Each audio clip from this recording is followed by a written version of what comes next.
एक न्यूमरोलॉजिस्ट म्हणून जेव्हा मी लोकांच्या आयुष्यातले प्रश्न बघते, समस्या बघते, तर कुठेतरी त्या सगळ्याचं जे मूळ आहे ते मला या ऑर्गॅझम नामक संकल्पनेमध्ये दिसतं. आता या आधी पण मी इथे खूपदा सांगितलंय, पण परत एकदा इथे या संदर्भाने सांगते, की ऑर्गॅझम या शब्दाला उगाच बदनाम करण्याची किंवा त्याला फक्त सेक्स या विषयाशी जोडण्याची काहीही गरज नाहीये. जर अजूनही तुमच्या मनात त्याचा हाच संदर्भ असेल, तर कृपया तो काढून टाका. कारण असं स्वतःचा समज करून तुम्ही स्वतःला मिसगाईड करत आहात.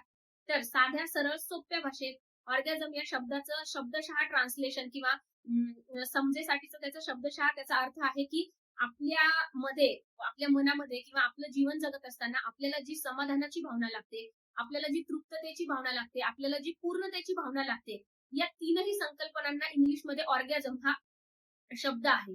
इतकी सोपी ही संकल्पना आहे. त्याच्यामुळे उगाचच त्याबद्दल मिसकन्सेप्शन करू नका आणि त्याला उगाचच फक्त सेक्स या एकमेव शब्दाशी जोडू नका. कृपया, कृपया, कृपया. तर